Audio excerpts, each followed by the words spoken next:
que j'ai comme problème, là, je le vis là cette année. J'ai été chanceuse, moi ça fait 12 ans que je suis à l'organisme. J'ai toujours eu un bon bassin de personnes pour avoir un CA solide. Là, j'ai mes bénévoles qui sont vieillissants, avec ce que ça implique. Maladie.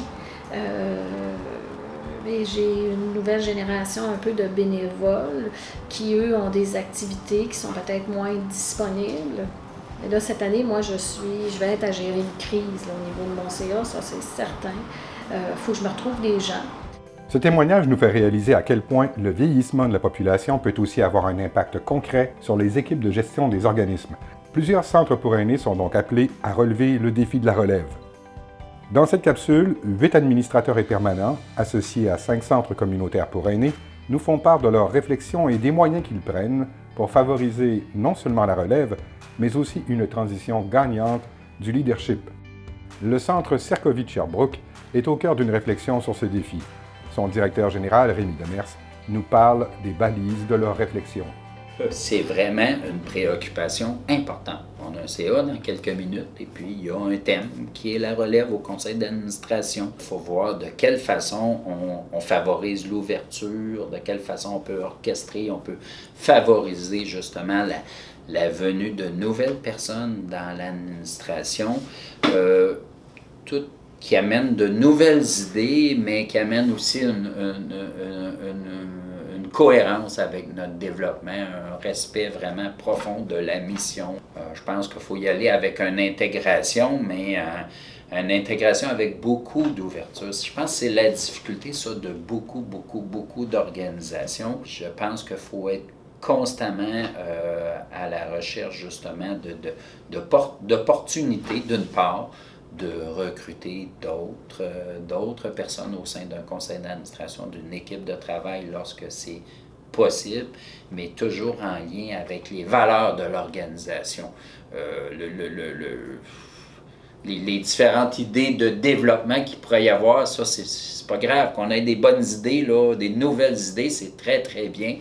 Mais les valeurs, et puis un plan de développement ou un plan stratégique, parce que lorsqu'on est, il y a la tendance des fois à vouloir aller de partout, je pense qu'on doit y aller avec une cohérence, il faut être patient dans notre développement, mais c'est le secret. Il y a le défi, il y en a, c'est un potentiel extraordinaire, les nouveaux retraités avec toutes les compétences qu'il y a, c'est absolument extraordinaire.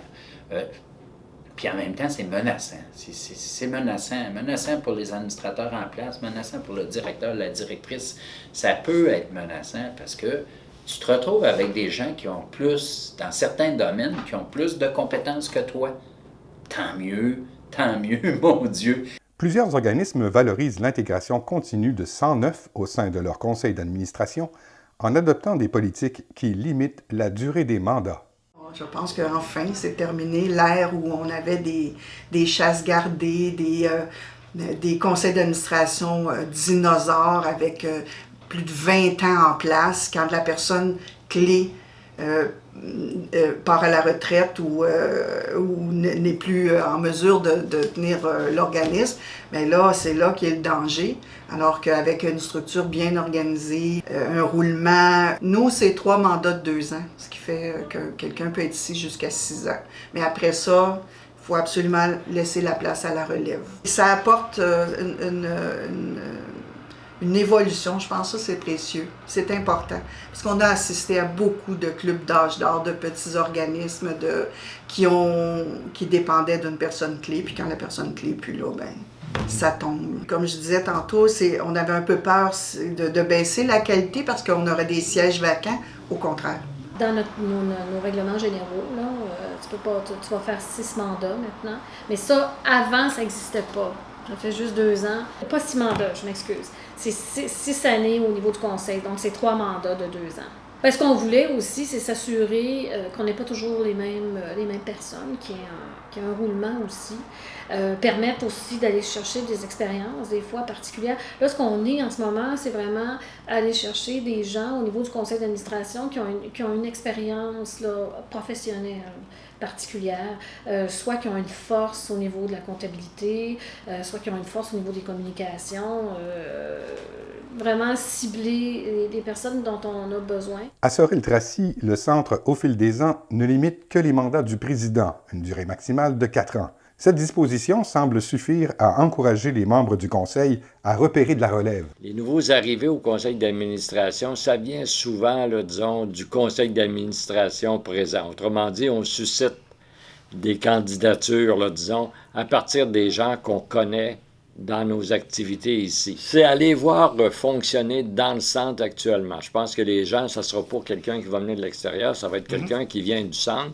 Puis de la façon dont il fonctionne dans le centre, il y a des gens qui arrivent justement, disons, souvent avec un petit quelque chose qu'ils voudraient changer dans une activité, qu'ils voudraient modifier, ou il y a une idée, disons, de quelque chose qu'ils ont déjà fait dans leur carrière antérieure. Ils se demandent voir si ça ne cadrerait pas avec nos activités. On les évalue de cette façon-là, puis c'est comme ça, je pense, qu'ils vont créer un intérêt pour les autres membres du conseil d'administration, puis qu'ils vont se voir proposer à la présidence à un moment donné. Dans quelques centres, on ne se contente pas de limiter la durée des mandats pour favoriser le recrutement de nouveaux membres des conseils d'administration.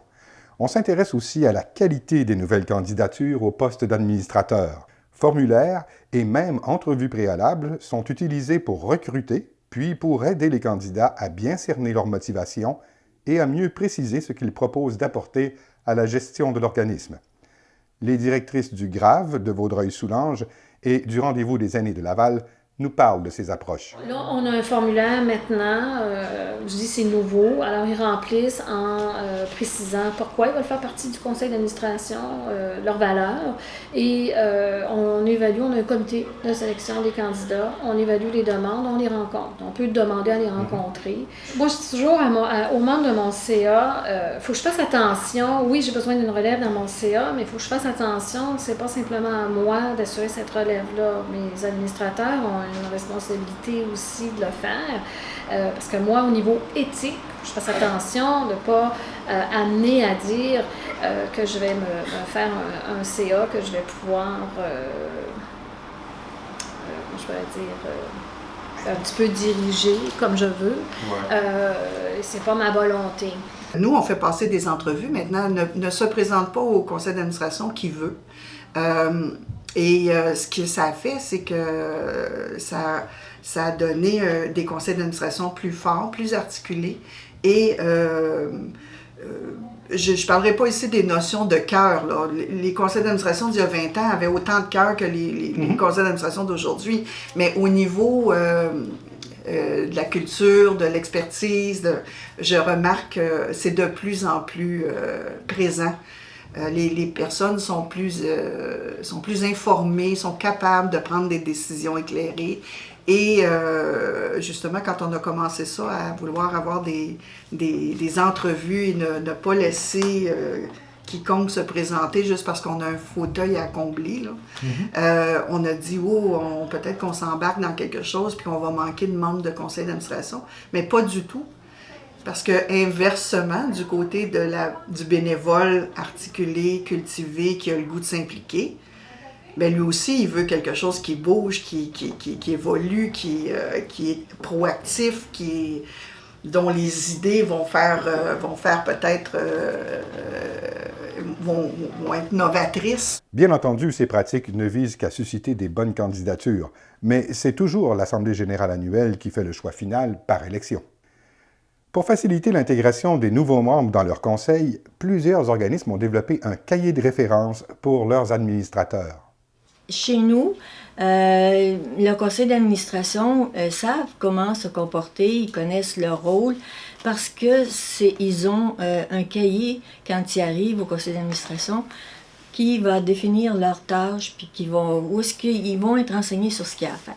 Dans le cahier, il y a toutes sortes de choses. Il y a d'abord notre charte. Il y a des protocoles. Il y a des protocoles ici pour tous les services. C'est vraiment, vraiment très important de recevoir ce cahier quand quelqu'un arrive au conseil d'administration. C'est le cahier du participant qu'on appelle.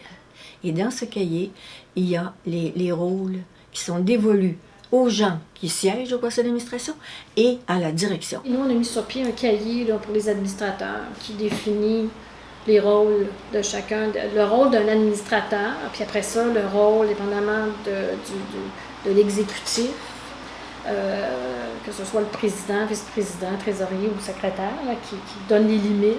S'il semble important de bien expliquer leur rôle aux nouveaux administrateurs, encore faut-il qu'ils aient un véritable rôle à jouer. Dans quelques organismes, on observe que les plus jeunes retraités sont attirés par des CA qui sont transparents et bien impliqués dans le processus décisionnel. Entériner des décisions toutes ficelées d'avance n'a rien pour les séduire. Ce constat a motivé quelques centres à éliminer leur comité exécutif. Avant ça, il y avait un exécutif qui se réunissait, tout se passait à l'exécutif, puis les directeurs n'étaient pas au courant de rien. Ils arrivaient à l'Assemblée et puis ils disaient « ça prend une résolution pour telle affaire. » On n'était pas au courant du tout. Alors moi, la première chose que j'ai fait, j'ai aboli l'Assemblée de l'exécutif. On a une assemblée, l'exécutif est avec les directeurs tout le temps. Tout le monde est au courant de tout ce qui se passe. Nous, on a vraiment éliminé les pouvoirs du comité exécutif. Ça n'existe plus. Parce que ça créait... Il y avait un risque de créer des clans, c'est-à-dire qu'il y avait le comité exécutif est au courant de plein de choses et il prend des décisions tout seul, alors que le reste des membres du conseil d'administration se sentent un peu relégués en deuxième place. Et ils sont pas partie prenante des décisions. Alors, nous, on a décidé d'éliminer ça complètement. La transition de leadership devient un enjeu plus significatif lorsqu'il y a élection d'un nouveau président au Conseil.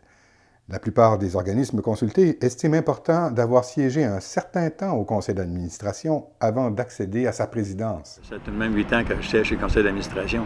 Ça fait que je suis un gars de toute façon, quand je m'embarque dans quelque chose, je m'implique. Donc, déjà, au conseil d'administration, les dernières années, j'étais vice-président. J'ai été vice-président plusieurs années. Déjà, le mot vice-président, je pense qu'il est important, dans le sens que le vice-président, généralement, il est supposé être proche du président.